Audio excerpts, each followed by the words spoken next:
નાના બાળકો જે કચરાની ગાડીઓમાં દેખાઈ આવે છે, શું આ બાળ શોષણ નથી? કે પછી આવા સુંદર દ્રશ્યો જોવા અને લોકોને દેખાડવા માટે જ મહાનગરપાલિકા રાંદેર ઝોન વિભાગના અધિકારીઓ બેઠા છે?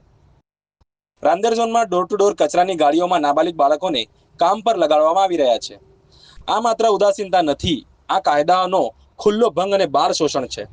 ઝોનના જવાબદાર અધિકારીઓની આંખ સામે આ બધું ચાલી રહ્યું છે, છતાં કોઈ પગલું ન લેવાય છે. આ સ્થિતિ જ એ જ દર્શાવે છે કે અધિકારીઓ બેદરકાર છે કે પછી જાણી જોઈને આ પણ સાઠગાંઠ કરી રહ્યા છે.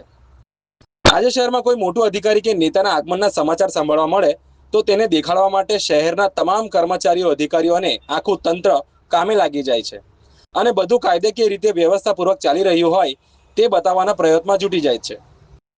પરંતુ અહીં પડદાના પાછળની સાચી હકીકત તો આ જ છે કે અહીં કાયદાનો ભંગ થાય કે પછી તેના કારણે કોઈ આકસ્મિક ઘટના બનતી દેખાય પણ તંત્રને કાંઈ ફેર પડતો નથી. ક્યાં સુધી ચાલુ રહેશે કાયદાઓને ભંગ કરવાનો આ ખેલ? નાના બાળકો જે કચરાની ગાડીઓમાં દેખાઈ આવે છે, શું આ બાળ શોષણ નથી? શું આ બેફામ કચરાની ગાડીઓ પર લટકેલા પોટલાઓ ગેરકાયદેસર અને જોખમ ભર્યા નથી? કે પછી આવા સુંદર દ્રશ્યો જોવા અને લોકોને દેખાડવા માટે જ મહાનગરપાલિકા રાંદેર ઝોન વિભાગના અધિકારીઓ બેઠા છે?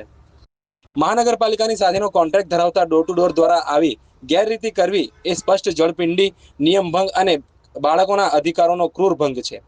આવું વર્તન બિલકુલ સહનશીલ નથી. નાબાલિગ બાળકોને કામે લગાડનાર કોન્ટ્રાક્ટરને તરત સસ્પેન્ડ કરવામાં આવે. ઝોનના જવાબદાર અધિકારીઓ સામે પણ વિભાગીય કાર્યવાહી કરવામાં આવે.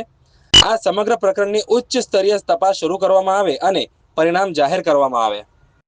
બાળ મજૂરીને પ્રોત્સાહન આપતી, આંખ આડા કાન કરતી કોઈ પણ કોન્ટ્રાક્ટર કે અધિકારીને બખ્ખાત રાખવાના નથી.